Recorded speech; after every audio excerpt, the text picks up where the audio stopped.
مصائب کا مقابلہ صبر سے اور نعمتوں کی حفاظت شکر سے کرو۔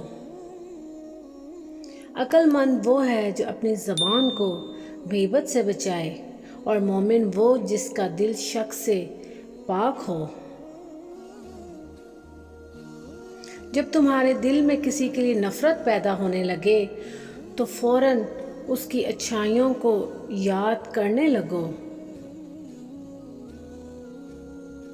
سب سے پہلی عبادت یہ ہے کہ انسان مصیبت میں صبر کر کے اللہ تعالیٰ کی طرف سے مدد کا منتظر رہے۔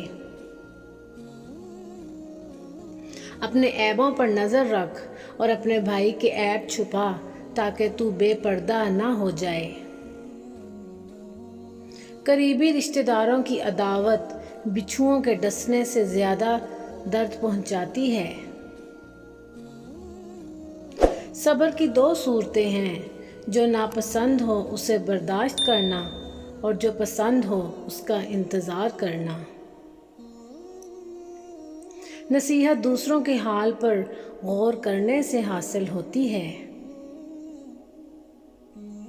اخلاق وہ چیز ہے جس کی قیمت کچھ نہیں دینی پڑتی، ہاں مگر اس سے ہر انسان خریدا جا سکتا ہے۔ انسانیت بہت بڑا خزانہ ہے، اسے لباس میں نہیں انسان میں تلاش کرو۔ جو ظلم کے ذریعے عزت چاہتا ہے اللہ اسے انصاف کے ذریعے ذلیل کرتا ہے۔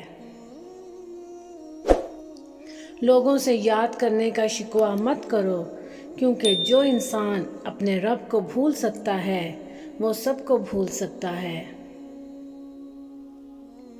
کوئی تمہارا دل دکھائے تو ناراض مت ہونا، کیونکہ قدرت کا قانون ہے جس درخت کا پھل زیادہ میٹھا ہوتا ہے لوگ پتھر بھی اسی کو مارتے ہیں۔ جب آنکھیں نفس کی پسندیدہ چیزیں دیکھنے لگیں تو دل انجام سے اندھا ہو جاتا ہے۔ جب آدمی دوسرے لوگوں کے عیب کی تلاش میں رہتا ہے اللہ تعالیٰ اس کے عیب ظاہر کر دیتا ہے۔ جو آدمی صبر اختیار کرتا ہے وہ کامیابی پاتا ہے، جو جلد بازی کرتا ہے وہ ٹھوکر کھاتا ہے۔ کبھی بھی اپنی زبان سے کسی کے عیب بیان نہ کرو، کیونکہ عیب تم میں بھی ہے اور زبان لوگوں کی بھی ہے۔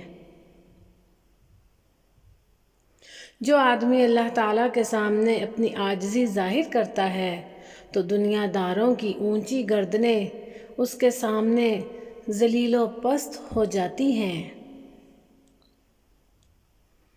دنیا داروں کی صحبت سے پرہیز کر، کیونکہ اگر تنگ دست ہوگا تو تجھے حقیر سمجھیں گے اور اگر زیادہ مالدار ہوگا تو تجھ سے حسد کریں گے۔ جزاک اللہ۔ ویورز، میری ویڈیو اگر پسند آئی ہے تو اس کو لائک اور شیئر ضرور کیجیے گا اور میرے چینل کو سبسکرائب ضرور کیجیے گا۔